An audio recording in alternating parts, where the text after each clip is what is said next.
ಉತ್ಪಾದನೆ ಮಾಡುವ ಫ್ಯಾಕ್ಟರಿಯನ್ನು ಶುರು ಮಾಡಬೇಕು ಅಂತ ಅನ್ಕೊಂಡಿದ್ದೀನಿ. ಅದಕ್ಕೆ ಬೇಕಾದ ಭೂಮಿಯನ್ನು ನಾವು ಆಲ್ರೆಡಿ ಪರ್ಚೇಸ್ ಮಾಡೋದಾಗಿದೆ. ಇನ್ನು ನೀನೊಂದೇ ಬಾಕಿ ಇದೆ. ನಿಮಗೆ ನಮ್ಮ ಭೂಮಿಯಲ್ಲಿ ಯಾಕೆ ಬೇಕು ಗೊತ್ತೇ? ನೋಡಯ್ಯ, ನಿಮ್ ಭೂಮಿ ನನ್ನ ಕಂಪನಿ ಕಟ್ಟೋಕ್ಕೆ ತುಂಬಾ ಚೆನ್ನಾಗಿದೆ. ಅದಲ್ಲದೆ ಇಲ್ಲಿ ಉತ್ಪಾದನೆ ಆಗುವ ವಿದ್ಯುತ್ ನಾವು ಬೆಂಗಳೂರಿಗೆ ಕಳಿಸ್ತೀವಿ. ನೀವು ಬೆಂಗಳೂರಿಗೆ ವಿದ್ಯುತ್ ಕಳಿಸೋಕ್ಕೆ ನಾವೇ ಸ್ವಾಮಿ ನಮ್ಮೂರು ಬದುಕೊಳ್ಬೇಕು. ಅಲ್ಲಯ್ಯ, ನೀವು ಬೆಳಗ್ಗೆ ಏನ್ ಸಂಪಾದನೆ ಮಾಡ್ತೀಯಾ? ಅದೇ ಭೂಮಿನ ನನ್ ಕೊಟ್ರೆ ಸಂಬಳ ಕೊಡಿಸ್ತೀನಿ, ಕೈ ತುಂಬಾ ಕಾಸು ಕೊಡಿಸ್ತೀನಿ. ಮಾಡೋ ಕೆಲಸ ಕೈ ತುಂಬಾ ಕಾಸು. ಚೆನ್ನಾಗಿದೆ ಸ್ವಾಮಿ ನೀವು ಹೇಳ್ತಿರೋದು. ಬೆವರು ಸುರಿಸಿ ಹೊಲ ಉತ್ರೆ ಈ ಭೂಮಿ ತಾಯಿ ಹೊಟ್ಟೆಗನ್ನ ಕೈ ತುಂಬಾ ಕಾಸು ಕೊಡ್ತಾಳೆ. ಅಂತದ್ರಲ್ಲಿ ಹೊಲ ಹೊತ್ತದ ಭೂಮಿನ ಸಿಗ್ತಿದ್ರಲ್ಲ, ನೀವೇನು ಫ್ಯಾಕ್ಟ್ರಿ ಶುರು ಮಾಡಿ ಅಂತ ಕಾರ ಮಾಡ್ತೀರ. ಆದ್ರೆ ನಿಮ್ ಫ್ಯಾಕ್ಟ್ರಿಯಿಂದ ಬರುವ ಹೋಗಿ ಹರಡುವಾಗ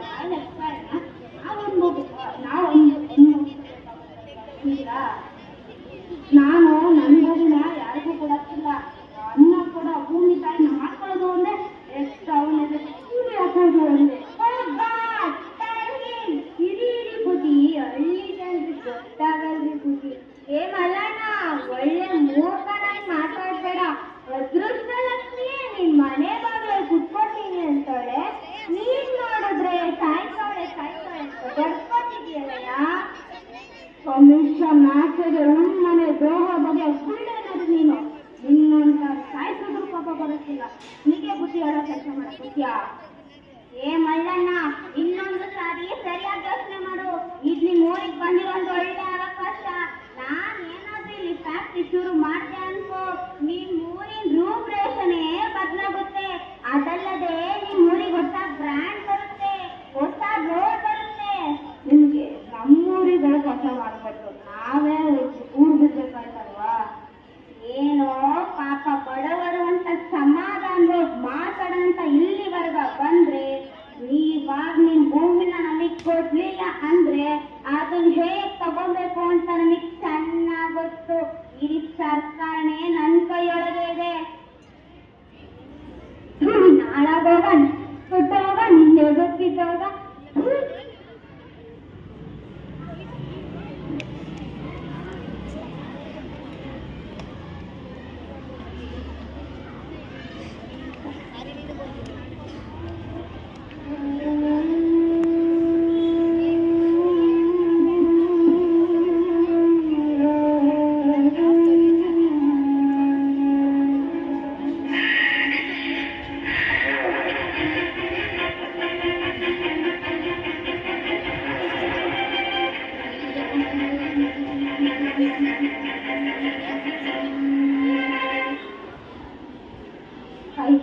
ನಾನು ಬದುಕಿದ್ದಾಗಲೇ ನನಗೆ ಇನ್ನೊಬ್ರಿಗೆ ಕಾಲ್ ಮಾಡೋಕೆ ನನಗೆ ಇಷ್ಟ ಇಲ್ಲ.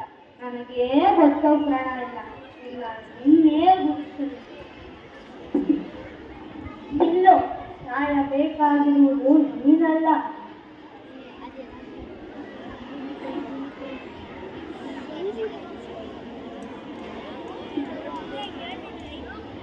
ನಾನು ಭೂಮಿ ತಾಯಿ.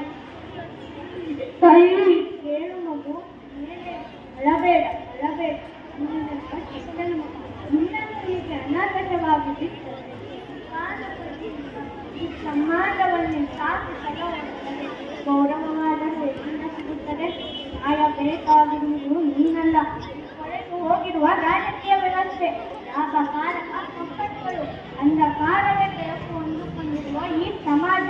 ಚುನಾವಣೆ ಹತ್ತಿರ ಬಂದರೆ ಸಾಕು ಕಣ್ಮರೆ ಆಗೋ ರಾಜಕೀಯ. ನಮ್ಮ ದೇಶಕ್ಕೆ ಸ್ವಾತಂತ್ರ್ಯವನ್ನು ಎಷ್ಟೋ ವರ್ಷವಾಯಿತು. ಆದರೂ ನನ್ನ ಹೆಮ್ಮೆಯ ಮಗನಾದ ಗಾಂಧೀಜಿಯವರ ಪ್ರಾಣ ಸ್ವರಾಜ್ಯದ ಕನಸಾಗಿರುವುದು. ನಿಮಗೆ ನಿಜವಾಗಲು ನನ್ನ ಮೇಲೆ ಪ್ರೀತಿ ಗೌರವವಿದ್ದರೆ ಮೊದಲು ರೈತರಿಗೆ ಗೌರವ ಕೊಡುವುದನ್ನು ಕಲಿಯಿರಿ. ನಿಮ್ಮ ಸ್ವಾರ್ಥಕ್ಕಾಗಿ ಅನ್ನ ಕೊಡುವ ಭೂಮಿನ ಕೆರೆ ಕಟ್ಟೆನೆಲ್ಲ ನಾಶಪಡಿಸುತ್ತೀರಾ. ಮರುಭೂಮಿಯನ್ನು ಸೃಷ್ಟಿ ಮಾಡುತ್ತಿದ್ದೀರಾ. ಇದೆಲ್ಲ ಶಾಶ್ವತ ಅಲ್ಲ ಅಂತ ನಿಮಗೆ ಗೊತ್ತಿದ್ದರೂ ನಿಮ್ಮ ಅಂತ್ಯವನ್ನು ನೀವೇ ಆವರಣ ಮಾಡಿಕೊಳ್ಳುತ್ತಿದ್ದೀರಾ. ಇದೇನ ನೀವು ಓದಿ ಗಳಿಸಿದ ಜ್ಞಾನ?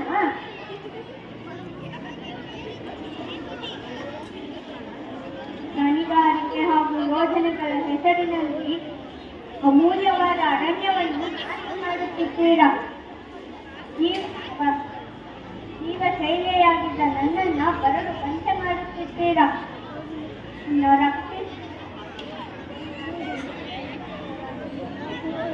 ಮಗು, ನನ್ನನ್ನು ನಂಬು. ದಿನದ ಬಹುತೇಕ ಸಮಯ ಭೂಮಿ ತಾಯಿಯ ಕೆಲಸಕ್ಕೆ ಮೀಸಲಿಡು.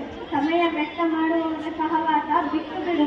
ಕೈಕೆಸಿದಾದರೆ ಬಾಯಿ ಮುಚ್ಚರು. ಕಾಯಕವೇ ಕೈಲಾಸ ಎನ್ನುವ ಬಸವಣ್ಣನ ತತ್ವಕ್ಕೆ ಬದ್ಧವಾಗಿರು.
ಬೆಳೆದಾಗ ಮಾತ್ರ ಉಸಿರು ನಮಗಾಗಿ ಉಳಿಯುವುದು. ಹರಿಯಾಗಿ ಸೇರಿ ಹರಿದಾಗ ಮಾತ್ರ ಈ ಬದುಕಿನೊಂದು ಸಿರಿ ಸಿಗುವುದು. ಈ ಭೂಮಿ ತಾಯಿಯವರಿಗೂ ಬೆಳೆಯಿಂದ ತುಂಬಿದಾಗ ಮಾತ್ರ ಈ ಬದುಕಿಗೊಂದು ಅರ್ಥ ಸಿಗುವುದು. ರೈತ ದೇಶದ ಬೆನ್ನೆಲುಬು. ರೈತರನ್ನು ಗೌರವಿಸಿ. ನಾವು ತಿನ್ನುವ ಪ್ರತಿ ತುತ್ತಿನ ಹಿಂದೆ ರೈತರ ಶ್ರಮವಿದೆ. ರೈತರನ್ನು ಗೌರವಿಸಿ.